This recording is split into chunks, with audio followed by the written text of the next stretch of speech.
Roman, le 8 septembre 2022, Jacques-François Lanier, historien, conférencier. Monsieur Lanier, quelles sont vos lectures du moment? Mes lectures du moment, c'est surtout l'actualité historique. Et je assure toujours l'actualité historique sur Facebook. Et j'ai fait beaucoup de recherches sur des musiciens en ce moment. Notamment sur des musiciens anglo-saxons, Julian Bream, luthiste et guitariste britannique, Eugène Ormandy, très célèbre chef d'orchestre, Eugène Istomin, très grand pianiste américain, Grégor Piatigorsky, violoncelliste russo-américain, Marcel Couraud, chef de chœur et d'orchestre apprécié de tous, un chef français que j'ai traité en 3 épisodes, et un harpiste fondamental, Alphonse Asselmans, un ami du compositeur Gabriel Fauré, 1845-1924. Maître Asselmans est né en 1845 et décédé en 1912. Voilà. Sinon, mes lectures en ce moment, c'est toujours lié à l'actualité historique. J'ai acheté hier la revue Histoire française qui est consacrée aux sauveurs de la patrie. Et j'ai retrouvé des grands maîtres de la pensée française que j'aime beaucoup, non seulement Mazarin, que j'ai traité dans un livre, mais également le général de Gaulle, également Antoine de Saint-Exupéry, dont on ne parle pas assez, et puis Talleyrand, des gens comme cela, très importants dans l'histoire. Ouais. Napoléon Ier, Napoléon III.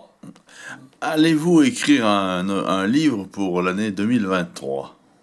Ça n'est pas sûr du tout. Ça n'est pas sûr du tout.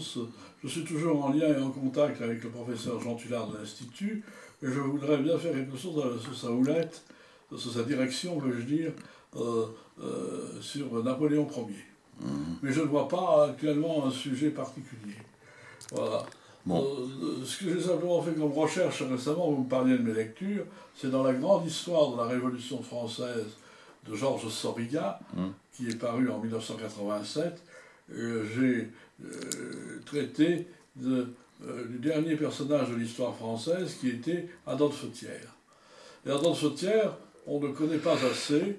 On pense qu'il était simplement quelqu'un qui a libéré le territoire national, si on est assez conservateur, que c'est quelqu'un qui a été le premier président de la Troisième République, voilà. Et puis, il a encore d'autres qualités qu'on connaît moins. Il a écrit en 10 tomes une histoire de la Révolution française, entre 1824 et 1827.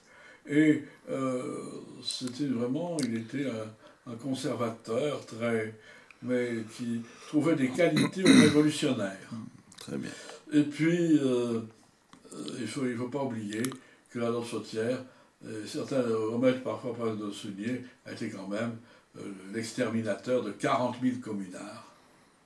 Et peut-être même plus de 40 000 communards, puisque les recherches qui ont été faites par la Marche de l'Histoire en 2021 font état, rien que pour Paris, de 20 000 exécutions.